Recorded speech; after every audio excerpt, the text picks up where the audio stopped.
misalnya juga begini, kalian terpilih menjadi awardee beasiswa unggulan, tapi kalian tiba-tiba saja berpindah dari kampus yang waktu kalian daftar itu pindah ke kampus lain, maka beasiswanya itu akan dicabut.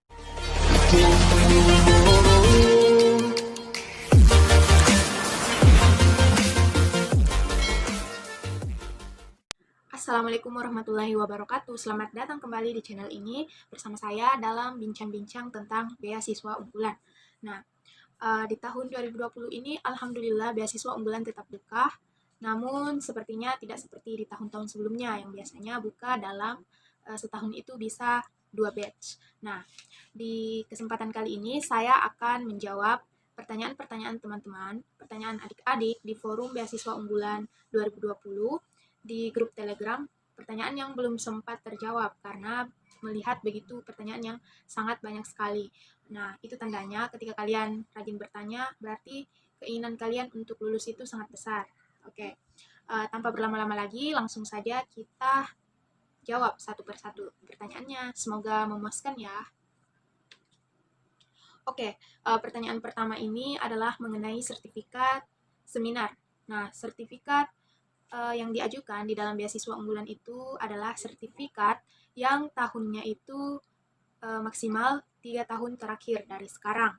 Nah, kalau misalnya kalian tidak punya sertifikat prestasi, kalian bisa melampirkan sertifikat ikut dalam kegiatan seminar, walaupun hanya sebagai peserta. Karena walaupun kalian tidak punya sertifikat juara, kalau kalian punya sertifikat seminar, itu menandakan bahwa kalian rajin dalam mengikuti kegiatan-kegiatan yang bermanfaat. Oke. Saya pikir cukup ya untuk jawabannya.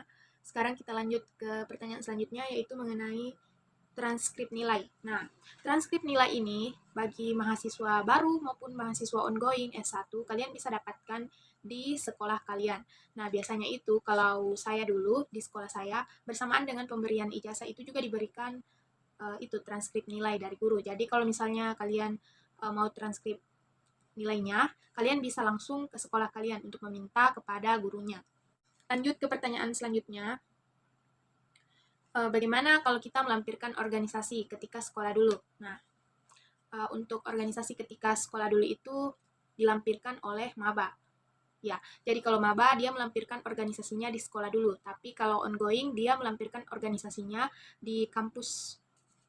Cukup jelas ya. Kita ke pertanyaan selanjutnya. Apakah peringkat 5 besar bisa mendaftar beasiswa unggulan? Silakan kalau kalian merasa bahwa nilai kalian ini bisa dikategorikan dalam kategori unggul. Nah, misalnya kan begini, peringkat 5 belum tentu di sekolah lain nilainya lebih tinggi daripada peringkat 10. Nah, peringkat itu kan relatif ya. Kalau misalnya dalam suatu kelas itu kepintaran atau kecerdasan siswanya rendah, bisa saja dia mendapatkan peringkat 1. Tapi di sekolah lain, dia bisa saja menjadi peringkat 10 karena murid-murid tersebut lebih tinggi tingkat pengetahuannya. Oke. Selanjutnya, file raport yang diupload itu raport semester berapa? Nah, raport yang diupload adalah semua nilai dari semester 1, 2, sampai semester 6. Nah, banyak juga yang bertanya bagaimana kalau misalnya di raport saya itu gurunya tidak mencantumkan nilai semester 6. Nah, kalian bisa pakai yang di belakang ijazah itu. Di belakang ijazah tercantum nilai semester 6.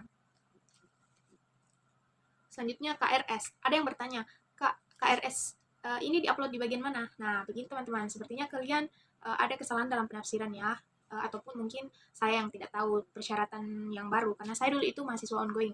Jadi, seingat saya, tidak ada KRS yang diupload. Yang diupload itu hanya KHS. KHS itu beda dengan KRS. Kalau KRS, dia merupakan kartu rencana studi, di mana di dalamnya itu ada daftar-daftar mata kuliah yang kamu ambil di semester yang kamu jalani sekarang. Kalau KHS itu merupakan nilai dari mata kuliah yang adik-adik ambil di semester yang lalu. Nah, ada juga yang bertanya, Kak, program prioritas di jurusan aku itu termasuk apa ya? Aku dari ilmu hadis, ada yang bertanya dari ilmu hadis, ada yang bertanya dari teknik sipil. Nah, kalau ilmu hadis itu kan berkaitan dengan pendidikan. Kamu bisa pilih pendidikan. Nah, kalau teknik sipil itu dia lebih masuk ke industri kreatif. Nah, kalau misalnya KTP saya belum ada, Kak. apakah boleh menggunakan KTP sementara? Saya sudah bilang di video-video sebelumnya, kalau misalnya kalian belum ada KTP, kalian bisa menggunakan KTP sementara. Ada juga yang bertanya, Kak, rekening listrik diuploadnya per berapa bulan atau mungkin per tahun? Ya, jadi teman-teman, rekening listrik itu diupload setiap per bulannya. Jadi kalau misalnya kalian mau upload struknya itu bisa yang dari langsung penagihnya, atau bisa jika kalian beli token di Indomaret, kalian bisa upload bukti tersebut. Tapi ada yang lucu sih, ada yang nanya gini ke aku, Kak, bagaimana ya upload rekening listrik itu, sedangkan di daerah aku masih pakai kincir angin. Ada nggak sih yang sekarang itu daerahnya masih pakai kincir angin? Kalau ada dan kalian tahu, silakan komen di bawah ya, supaya nantinya bisa kita carikan solusinya. Dan aku nggak tahu sih apa dia bercanda atau gimana. Karena setahu aku semua daerah-daerah itu sudah memakai atau sudah kemasukan listrik. Kecuali daerah-daerah yang sangat terpencil sekali ya. Saya nggak tahu kalau itu. Jadi kalau ada yang tahu daerah apa saja yang masih menggunakan kincir angin atau tenaga-tenaga pembangkit listrik tradisional, kalian bisa komen di bawah supaya saya juga tahu. Nah, kalau misalnya kita sudah jadi award BU, adakah persyaratan-persyaratan yang ketika kita melanggarnya, kita kena sanksi atau denda? Nah, seperti ini, teman-teman. Kalau misalnya kalian selesai pembelajarannya dalam 1 semester dan ternyata IPS kalian itu di bawah dari 2,75, maka untuk pertama kalinya, kalian akan dikenakan atau diadakan pengurangan pada beasiswa kalian sebesar 5%. Dan kalau sampai terjadi kedua kali IPS-nya di bawah 2,75, maka akan dicabut beasiswanya. Jadi hati-hati ya. Oke, dan kalau misalnya juga begini, kalian terpilih menjadi awardee beasiswa unggulan, tapi kalian tiba-tiba saja berpindah dari kampus yang waktu kalian daftar itu pindah ke kampus lain, maka beasiswanya itu akan dicabut. Dan saya agak kurang ingat sih apakah disuruh mengembalikan dana atau tidak. Tapi yang saya tahu itu beasiswanya kayaknya dicabut deh.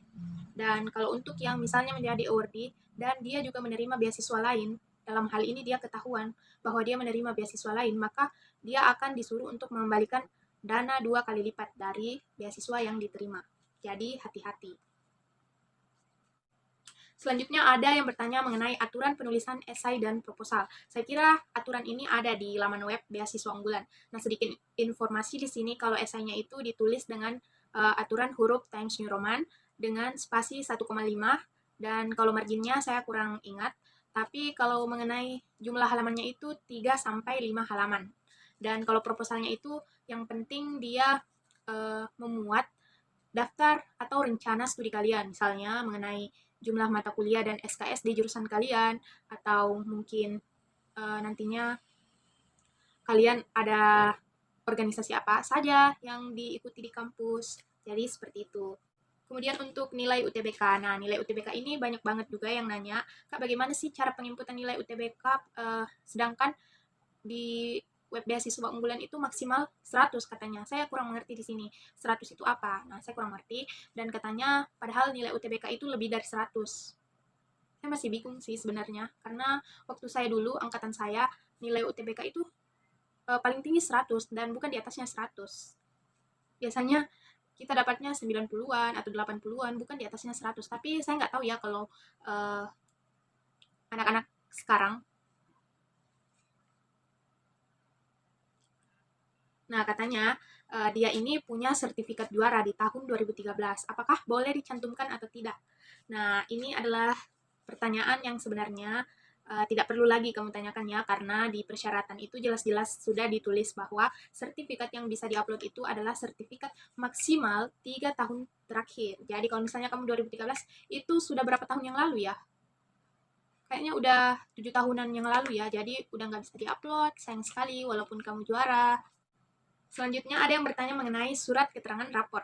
Nah, surat keterangan raport itu saya kurang mengerti karena dulu waktu saya daftar itu belum ada yang namanya surat keterangan raport. Jadi kalian bisa ikuti kegiatan sosialisasi beasiswa unggulan yang akan diadakan pada tanggal 24 nanti oleh Puslapdik ya. Dan kalian coba aja bertanya di situ, siapa tahu kelirik sama pemateri dan bisa diberikan jawaban.